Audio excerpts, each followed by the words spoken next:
before it gets cut off, I mean, after it gets cut off, he says, that the neo-Nazis should be condemned. He's not talking about them. He wants to be clear. Then who's the fine people? I know, hold on. But if you want to make the argument that supporting those who want to maintain the Confederate statues is an example of him, applauding bad people, okay, that's fine, make that argument. But I don't think he was applauding literal neo-Nazis. There was only two sets of people there, neo-Nazis and guys who were supporting Confederate generals who wanted to keep slavery. It was only a matter of time. Welcome back to the channel with your man Wise. Today, we've got to talk about something that's shaking up the political landscape. If you thought things were staying the same, think again. Anna Kasparian, longtime co-host of the Young Turks, just dropped some serious truth bombs and a major announcement. Over the years, Anna Kasparian has been in a slow transition, towing the progressive line, but gradually waking up to the chaos all around her. It's like she finally asked herself, wait, what the heck am I supporting? This is what happens when anyone with a bit of critical thinking steps back to see the bigger picture. Now, let's be honest. We've seen this before. Someone deep in leftist circles realizes, I didn't leave the party left me. More people are waking up to the fact that what's being sold as progressivism is just a cult of DEI. And now they're asking, wait, are we the bad guys? Change that some of you might have noticed with me is that I'm done with the identitarian garbage. I'm done with it. It is a giant distraction. And the more we focus on it, and it's definitely very obvious to me when it comes to the left, the people who are supposed to be fighting for a better economic system, better economic conditions, better working conditions, all of that stuff pushed aside. Let's focus on the identitarian stuff. And the identitarian stuff by nature divides us and leads to more fights, more conflict, even among us. But that's the point. Anyway. She's exactly right. She's 1000% right. What does the left even stand for anymore? It's all about racial division, pushing, changes, hormones on kids, defunding the police as crime soars, and handing out participation trophies instead of promoting hard work. They focus on controlling language, censoring speech, and pushing radical climate policies that kill jobs, ignoring real issues. Common sense is out the window, replaced by extreme ideologies. No wonder people like Anna are waking up. So what made her finally break anyway? Anna sat down with Jillian Michaels on the Keeping It Real podcast, and things got real very fast. Could you tell me about your moment of when they went after you the first time? Yeah, so it was so weird because it was unexpected, like super unexpected. In 2022, it was around March. I was walking my dog. It was not quite dark yet, but the sun was setting. As I'm walking my dog, I see these two guys that they were just kind of like moving around weirdly. They seemed kind of manic and their clothes were tattered. So I knew that they were probably homeless. And I also knew that they're probably on something just based on like the twitchy way they were acting. But living in LA, I mean, there's homeless people everywhere, right? So I've never had problems. I didn't think anything of it. But as I was bending down to pick up my dog's mess, one of the guys like grabs me by my hips, and he had an erection. Oh God. And just starts like humping me.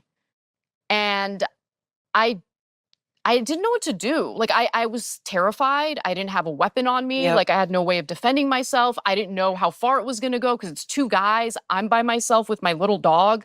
It was one of the most terrifying things ever because I'm pretty good at defending myself. In that moment, I just knew there was no option. No way. Yeah. Yeah. And luckily, he stopped and they just laughed at me and walked away as they were laughing at me. And so there was the fear and then the humiliation and weirdly shame. Like I felt ashamed for some reason. And it was awful. And it was really taking a toll on my mental health because I have to walk my dog, right? So at least 2 or 3 times a day, I'm going outside kind of scared. And so I opened up about this on the show, not really thinking much of it. And before I know it, I'm starting to get these messages and it's like really, really harsh stuff. And it's about how you are painting a picture of the homeless community. You know, how could you be like this? You know, these are your unhoused neighbors and they need help. You know, a few people accused me of being racist when I had never disclosed the race of the individuals who did this to me. And in fact, they were white. And so, like, when they started accusing me of being racist, I'm like, wait a minute. Why are you assuming that the people who did Well, this? of course. Yeah, like, Mhm. I think you might have a problem here. Exactly. Yeah, and Yeah. that woke me up. That woke me up because I'm like, oh my God, They eat their own, mama. some of the people. They eat their own that- on the extreme left. Oh yeah, the left definitely eats its own. No room for discussion or differing opinions, even from within. Challenge the progressive orthodoxy on topics like race or homelessness, and they'll turn on you quick, fast, and in a hurry. That's exactly what happened to Anna, labeled a racist just for sharing her views. Really, just for sharing what happened to her. It's a cult-like mentality, all about virtue signaling and keeping everyone in line. The moment you question the woke's agenda, you're branded far right. Anna, once a far left darling for being pro-choice and critical of Israel, is now being attacked just for engaging with conservatives. Once you start questioning, you realize the left doesn't care about facts. It's all about control. And at this rate, they'll call Anna a Trump supporter next. There are certain issues that he speaks to, right? Certain either economic issues, anything that might have to do with the deindustrialization of like the Rust Belt. Those are issues that really resonate with them because no other politician has sincerely addressed those issues. They've been neglected, they've been ignored. And they've been ignored by what they view as the political elites. And so they see Trump come in, and yeah, he's a little unhinged in some of the things he says, but they see him as like a wrecking ball to the political elite or the establishment, exactly. And once I was able to really fully grasp that and understand that, and by the way, once I started to understand the flaws in my own party, it helped me kind of begin this journey of rejecting political tribalism and not wanting to be pigeonholed into any political group.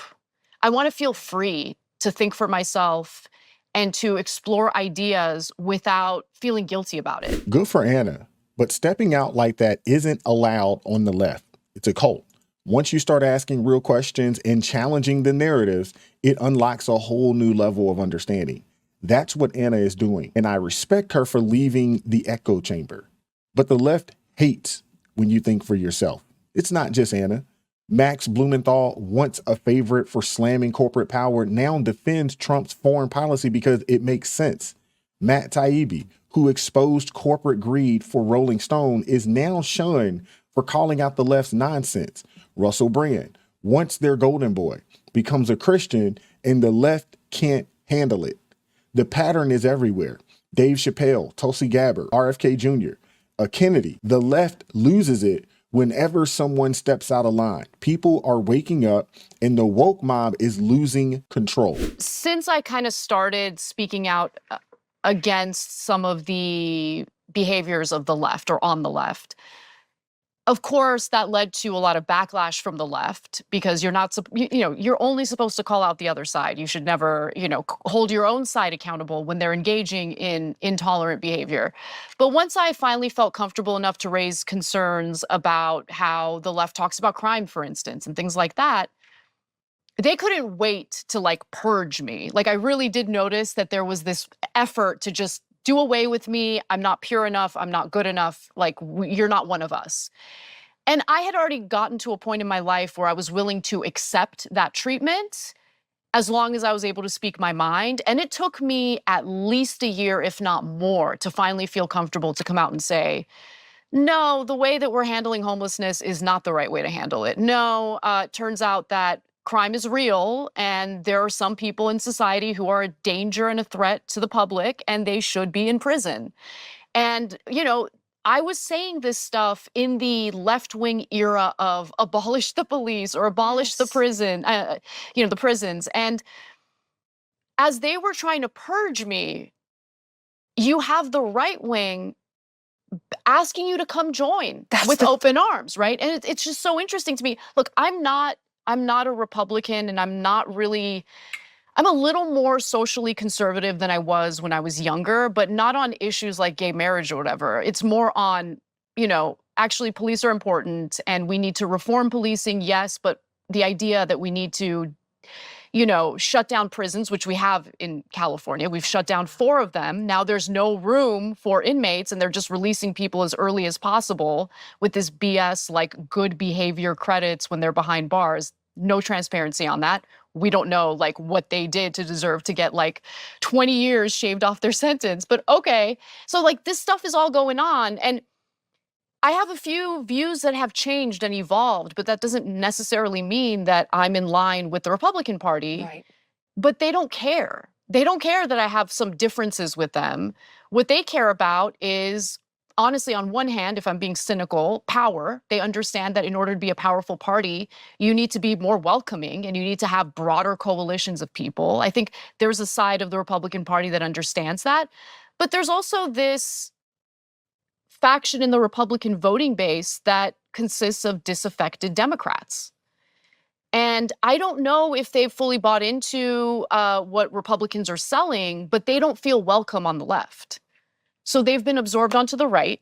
Yes. And I'm seeing the right wing change. Yes. They went from the neocon pro-war party to now all of a sudden, what are we doing in like the Middle East right now? What are we doing in Ukraine? Like, why are we doing this? We have our problems here. Can we please handle our problems here? And I now see that Dick Cheney is endorsing Kamala Harris. Kamala Harris is going around town talking about how honored she is. And I'm like, you're honored to be endorsed by a war criminal? I mean, if I were in her shoes, I would like pull Dick Cheney aside and be like, listen, thank you for your support, but can we just keep this on the DL? Totally. But she's like Yes. proud of it. She's flaunting it. And that's not the party that represents me or represents my best interests. Anna's spot on. They're trying to counter her just for thinking for herself. The second you step out of line, the left pushes you away, right into the arms of MAGA, which now embraces a diverse set of perspectives. More people are waking up, realizing the woke mob is a joke and switching sides. This isn't just left versus right anymore. It's freedom versus control. It's Constitution or people who believe in the Constitution versus those who would like to rip it up, tear it up, and try something different like socialism or communism in the United States of America. We're building something bigger over here with liberals, conservatives, and libertarians united for real change. And that scares the left because they can't control us anymore. But what do you think? Will more people follow Anna's path? Let me know in the comment section. If you're tired of cancel culture, hit the like, share, subscribe, share this video, and make sure y'all turn those notifications on so you never miss a daggone upload. Thanks for watching, and we'll catch up with you all next time. Consider joining the ARP family. Keep God first in your life. Stay prayed up, and we'll catch up with y'all. Peace.